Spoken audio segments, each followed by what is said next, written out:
That Did Not Age Well, and The Battle Between Generations, an essay by Matt Ruby. That's me.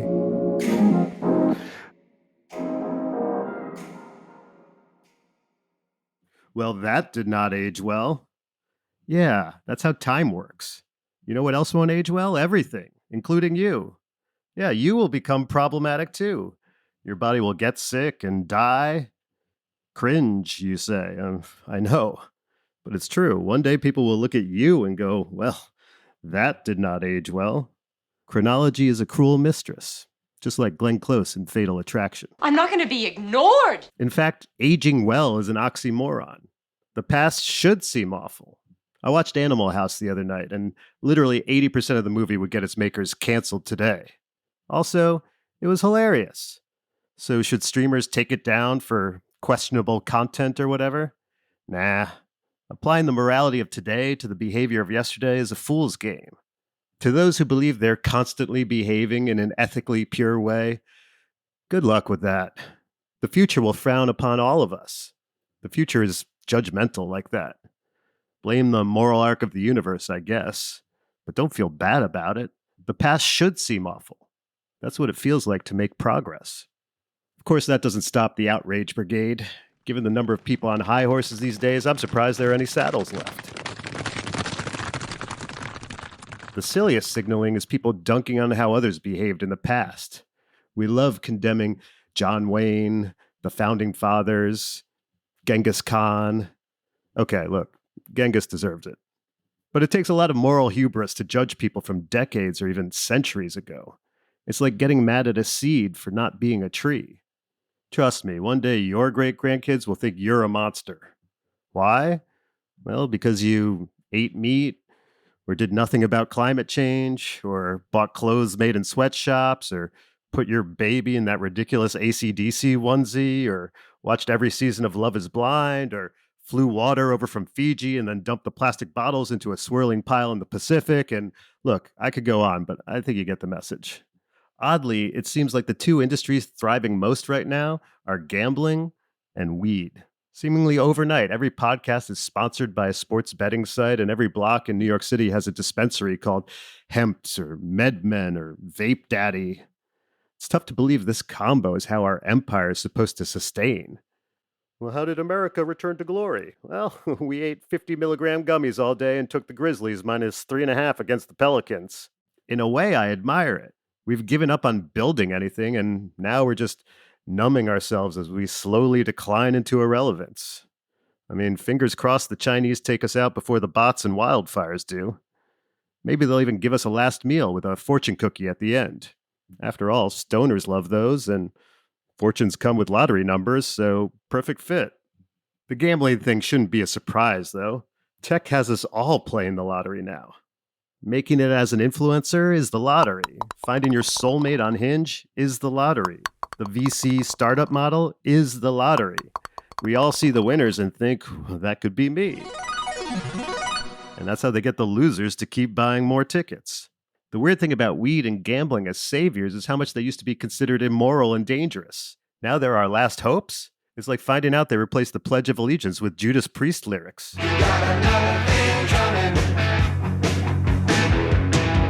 Now, you kids won't believe this, but when I was young, sports betting was sinful. Pluto was a planet. Marijuana was a dangerous gateway drug. Conservatives were the only ones censoring speech. No one was allergic to peanuts. Love bombing was referred to as flirting. And Joe Rogan hosted a show where people ate maggots. Feels like a different planet now. And I can only imagine what it's like for those older than me. For them, things like door-to-door salesmen and hitchhiking were normal. If you tried either of those things today, you'd wind up dead within a week. It's no wonder old folks are confused about pronouns, Latinx, gender identity, and whether or not to say queer. If the correct way to speak always seems obvious to you, congrats for being part of the moral vanguard. But also recognize how much of this is actually generational warfare in disguise. We keep inventing new terms and then get furious at old people for not keeping up. That's youth egocentrism. See, we've brought fashion to words. The chic go to the linguistic runways of Paris, liberal arts colleges, to learn the new couture. And then they return home to mock the flyover state dolts who buy boxers at Kohl's for their inability to stay en vogue. Out fashion do's and don'ts, in language do's and don'ts. But old folks grew up in a black and white world. Back then, coffee was either decaf or regular. That's it. So, of course, they're struggling to adjust to a landscape filled with soy, mocha, almond, flat white frappuccinos. Even the not so distant past feels like a fairy tale. Young people today have no idea how popular dustbusters were in the 80s. It was like a vacuuming revolution. And rowing machines were everywhere, jazzercise too. We kind of lost our minds there for a minute. Also, nothing was filmed, not doorbells, street corners, nannies, wildlife, or anything else. Oh, and we had landlines without caller ID. So we picked up the phone with no clue who was on the other end. It could be your sister's friend, your dad's coworker, or a telemarketer. I know, sheer chaos. But also, it was the old school version of intermittent variable rewards. Every incoming call felt like a slot machine spit. Anyway, kids, what I'm trying to say, they are not from where you are from. Now, that said, old folks need to calm down too. Stop getting outraged about pronouns, Mr. Potato Head, or whatever else Ron DeSantis is prattling on about this week. Your brainstem is being fracked in order to sell you crappy pillows. Old folks, you need to give kids bandwidth to get aggro over the correct words or acronyms to use. After all, it's the only power they have. They live with their parents, can't buy a house, aren't getting laid, are ruled over by senile politicians, and face a future filled with mass shootings, wildfire smoke, and climate refugees. Let them have this. If you're over 50, you've got something these youngsters will never have: the deed to a house. So just cash your Social Security checks, another thing they'll never see, and go along with them saying fluid or vulva owners. Honestly, it's the least you can do after all that you've done. Compassion, empathy, and forgiveness. Those are the things technology keeps strangling out of us. Want to fight back? Here's a good start. View chronology more like geography. Think of time as a place and be gentle with those from different lands. However old you are, try to judge those from other generations like one of those lost tribes from the Amazon. You don't have to understand their ways, just try to respect them and realize they're doing the best they can considering the jungle they came from.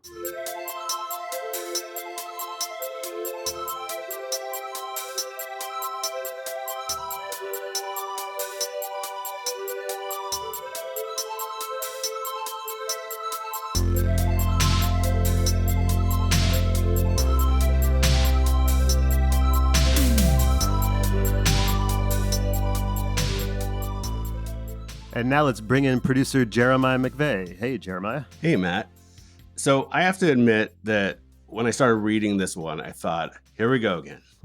Woke this, cancel that. But I did end up mainly agreeing with where you landed. And it kind of came down to a saying that I find to be a useful mantra in life in terms of like producing art and releasing art or media even.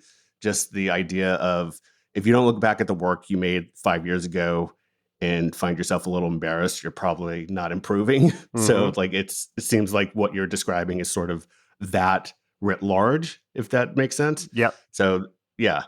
So like I said, I ended up where you ended up by the end of it. And I appreciated the call for compassion and forgiveness and understanding and just giving each other space for figuring stuff out. I think that makes sense. But yeah, I feel like if I want some crux of this piece is that we are pretending like there's a battle between morality and immorality, and I think many times that's like a mask for an actual like generational battle.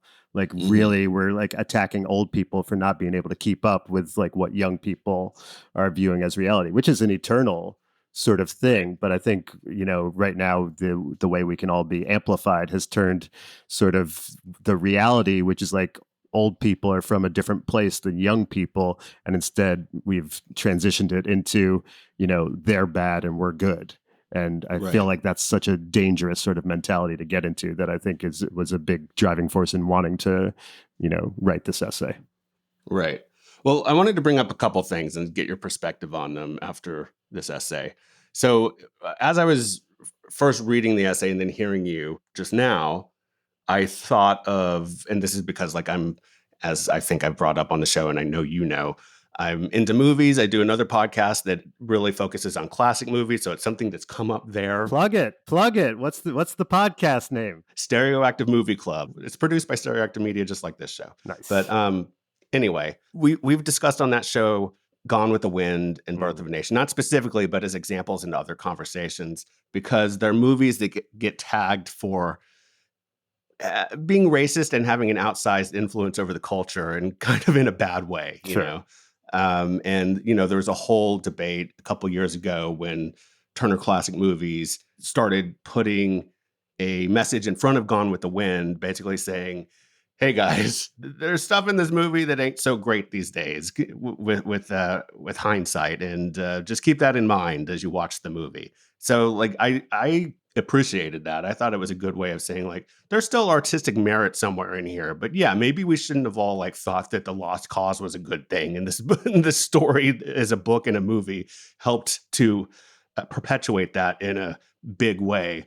um, you know, and it's a little more like blatant, I think, with Birth of a Nation, which is a movie that I think when it came out, people were like, this shit is racist. And D.W. Griffith ended up basically trying to overcome that and make amends for that for the rest of his career, I think. But anyway, I bring those up just because, like, I do think that sometimes people get hung up on, we've talked about like art versus artist and stuff like that. But I do think sometimes like art can make a difference, and people can make a difference, and language can make a difference from the past. And it's good to like recognize and be like, let's be done with this. What do you think of that? So sorry if that was a long-winded way of getting to it, but I'm curious what you think. Yeah, I mean, I'm all for context and for like explaining, where something came from and why it is the way that it is, and to like give people like some sort of framework for how to judge something. And also, like, no one should have to watch something they don't want to watch. Like, I get that, but the idea of like just sort of like removing something or pretending it didn't exist, to me, starts getting into dangerous territory. In part because of like, to zoom out, this idea that the moral arc of the universe bends towards justice is a prediction on what the future will be, that things will get better as we move forward. So inevitably, the flip side of that is that things will look worse in the past.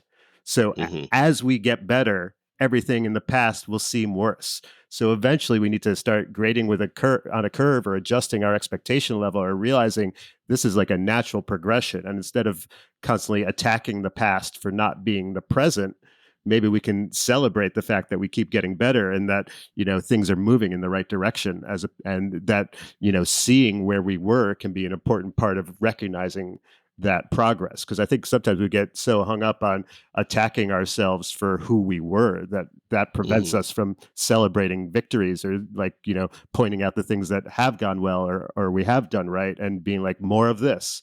Because, it's the same as in any relationship or parenting or anything else. If all you're ever doing is pointing out the flaws of someone else and never championing the success, like, it's going to be a difficult thing to sustain that relationship, or for that person or whoever we're talking about in this, situation, to feel good about themselves. My issue, anytime I hear the phrase, the arc of the moral universe bends towards justice, is that it describes a passive mode. It seems to say that things will get there eventually on their own, when it should be an active mode that's described. So I always think like the better phrase would be, well, yeah, but somebody has to bend it.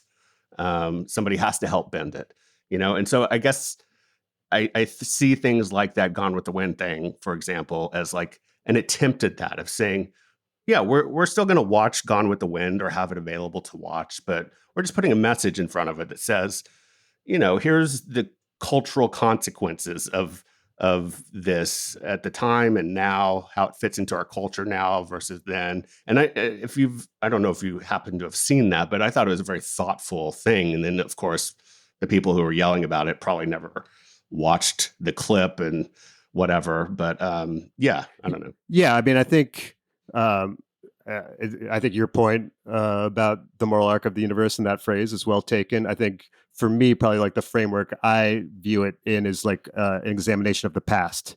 Of Hmm. if you had a chart, if you had a graphic that was, an infographic of morality and how it's increased or decreased over time, I think you would see a lot of fluctuation in the near term of things going up and down. But over the long term, I would argue you see us becoming more and more civilized if you want to view things in Yeah. terms of slavery or, so many other issues that like overall we are getting better and more civilized. And as a society, there's something worth recognizing about that in a way of Yeah.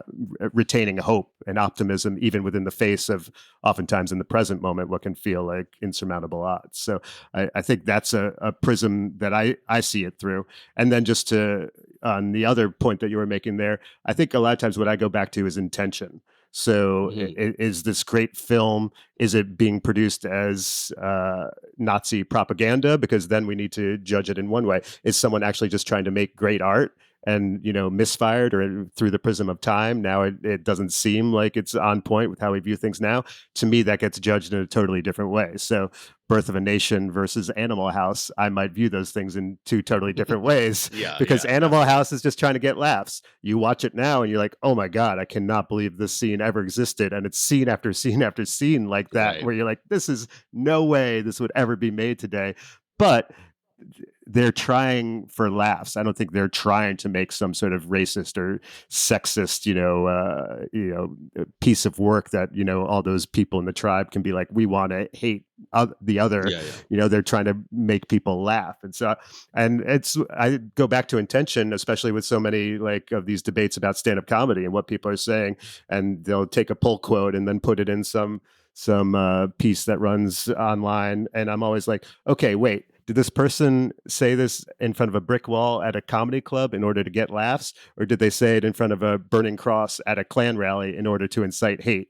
Because I'm going to Right. judge these words in a completely different way, depending on the context in which it was delivered and what the intention of the person saying it was. And when we take context and intention completely out of the equation, I think we're just kind of being silly and childish about stuff.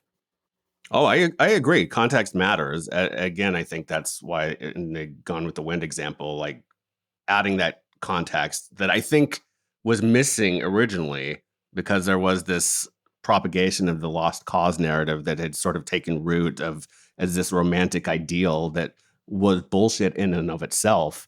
I think it's important to point that out. And I again appreciated that thing, not to keep harping on it.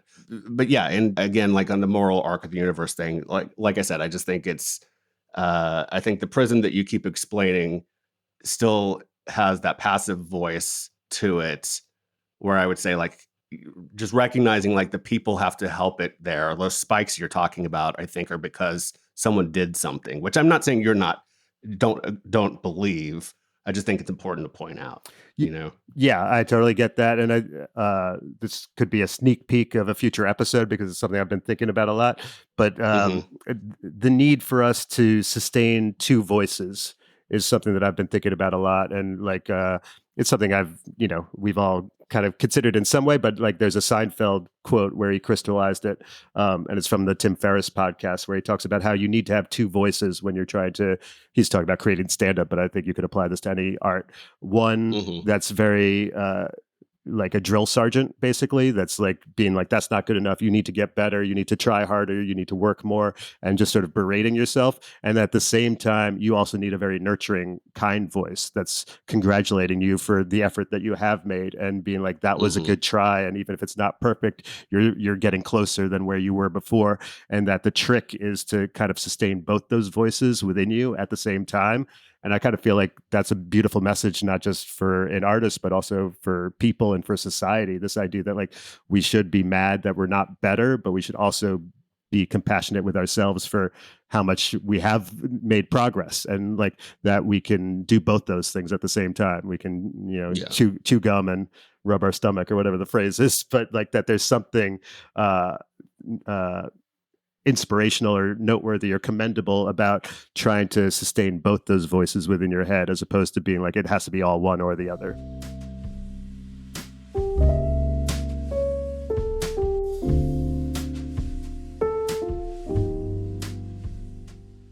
And now for some quickies.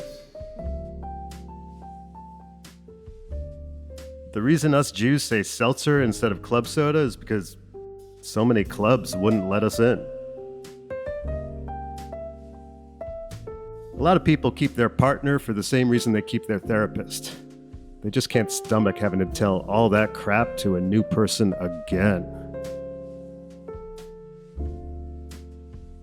The other night, my taxi driver got onto the Manhattan Bridge, saw traffic way backed up, and drove in reverse for 300 yards through traffic in order to get us off the bridge. It was kind of crazy, but at the end of the ride, I literally said this line from Top Gun to him. Gutsiest move I ever saw. You can subscribe to or follow this show just about anywhere you listen to podcasts. If you have a moment, please rate and review the show on Apple Podcasts, Spotify, Good Pods, or anywhere else that allows you to do that. And when I say that, I mean, like, leave it a good review. I feel like that's obvious, but if you're just going to leave it a bad review, you don't have to. Anyway, it helps others find the show, which I really appreciate. If you want to reach out to me directly, you can email me at mattruby@hey.com. That's mattruby@hey.com. And if you like this podcast, you should subscribe to the Rubes Letter, where what you just heard first appeared. You can find that at mattrubycomedy.com/subscribe. And while you're at mattrubycomedy.com, you can also find links to my Instagram, Twitter, YouTube, and TikTok, where I post clips of my stand-up and other stuff too. Thanks so much for listening. I appreciate it.